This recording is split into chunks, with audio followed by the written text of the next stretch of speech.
मोहतरम इशफाक अहमद साहब फरमाते हैं, मन की मैल को ख़त्म करने के लिए सबसे पहले मैं को ख़त्म करो।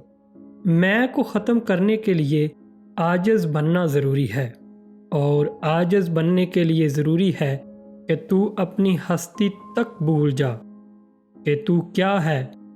बस इतना याद रख, तू हाक है, हाक पर है और तुझे हाक में ही जाना है।